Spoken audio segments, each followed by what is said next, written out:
Welcome back, little TCL Scorpion 72 for another review of the Red Hood and the Outlaws action figure Red Hood, the main man himself.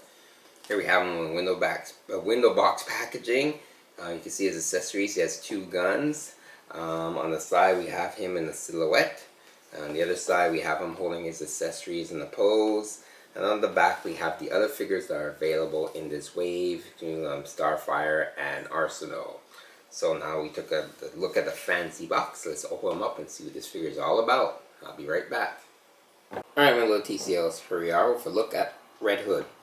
Former protege of Batman, the second Robin, better known as Jason Todd, brought back from the dead to fight his old mentor and to clean up Gotham his way. He's a little hothead, and that's pretty much what got him killed by the Joker back in the storyline, which was rolled in by the fans back then via telephone.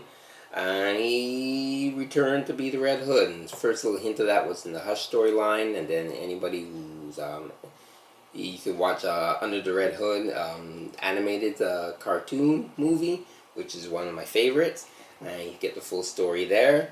You get more of the story, of course, in the comic book there, more detail. But yeah, so basically it's the return of an old partner. And I think it kind of spawned off like saying that nobody can be dead in comic books, except for Bucky, until when they brought back Bucky. Kind of like the same storyline wavelength, you know. You notice his mask is the same and stuff like that. And yeah, it's like, you know, the old sidekick going up against his mentor. So right off the bat, I've heard that when people take them out of the box, out of the packaging, these blades broke off. Well, it's lucky that none of them broke off. The only thing is that they're kind of like an eyesore. It can't really be hidden or anything like that, so you gotta be careful. My figure is really stiff, so I was moving him around a bit. So we're gonna go through the articulation. He has a very stiff head movement, and it kind of goes down a bit, but it goes up, as you can see. Arms can't really go out that far. They can go up and down. He has these weird elbow, which I'm not sure if it swivels or not. I haven't got mine to swivel, so it's been really tight. So I haven't tried a hot water trick on him, and I haven't tried a art freezer trick, but I like doing the hot water trick better. But I think it might be able to swivel like that. His gauntlets do swivel from side to side, and so does his wrist, where he has his guns. He doesn't have any waist swivel from what I've noticed, but there is a cut there, but it's due to the belt, so it's just the sculpting. His leg articulation, you can move it forward, not too much back. Then after, he has single articulation of the knee, no thigh cuts, nothing like that. No ankle cuts, no boot cuts, and he just has swivel at the ankles there. Sorry, he has swivel at the ankles, but no boot cuts. So, his jacket's quite soft, and yes, it's kind of pushed out a bit here, but there's no, say, ab crunch. And that's pretty much it for the articulation. The guns easily go into the holsters here, so they fit nice and snug. It's a really cool figure for Red Hood. This is the Red Hood that a lot of people have been wanting, kind of like in this kind of design. I prefer it without the bat signal there, which is what this is the new 52 Red Hood, of course. So it's Red Hood and the Outlaws. So of course he's got the symbol there representing Batman. Or since like the comic book, the 52 series, where he's a rebel there. In other words, he's taking the justice into his own hands in his own fashion. He's dealing with all that. So other than that, it's not a bad figure. I really like the head sculpting on him. Like, the mask is really nice.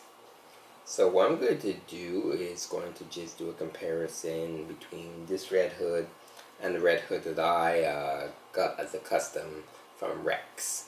Alright, be right back. Alright, so here we are. So this is my custom from Rex Baja. Very cool customizer. It's a little worse for wears, but you can see the style is pretty much the same. The head sculpting is more resembles like I said, Under the Red Hood, the cartoon, animated movie. You know, he came for a lot of stuff. He did the knife. He made a holster for the knife here on the side, just like in the cartoon. Um, you know, it came with machine gun, handguns, 2 grenades, and the rocket launcher that said sent Black Mass running. So you see, the height's not too bad, but the DC ones are going to be taller because DC's only 6.5 to 7 inches taller. This is more based on DC Universe Classics buck to fit more of my DC Universe figures.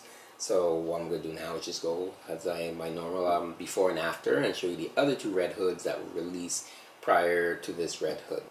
Alright, so here we have the Red Hood family. So DC Direct did a Red Hood. It was called Unmasked, which this is a changeable head, which you take this off and you put the Joker, because he was one of the originally, when we heard of this character, he was the original Red Hood before he became the Joker when he fell into the vat of chemicals. This is the Red Hood that we got from the DC Signature series last year from Mighty Collector, which a lot of people complain about, including myself. It's a nice figure, it's a good figure, but it's not the Red Hood we wanted. They said they couldn't afford to do the Red Hood, the jacket, which people couldn't understand, because all it really took was just using the buck from Mr. Terrific, because it had the jacket and everything pretty much ready. You just had to probably change the legs and a little bit tweaking there they could have had done. This guy appeared in like 3 issues of a comic book, and then he gets the figure. So, but the figure is nice, but it's just not the Red Hood we wanted. And then we come to DC Collectibles, which is what they're called now. Their second Red Hood figure, seeing how this is technically the first one they ever did, and now we have the second one. So there we go. So this figure just got released this week. So you should be at online stores or comic book shops. So if you feel like picking them up, you've been collecting the DC Collectible figures so far. You want to add a Red Hood, whether it's to your Batman shelf or part of the Red Hood and the Outlaws, then grab this figure. Yeah, so that's all, and until next time, keep playing. Take care.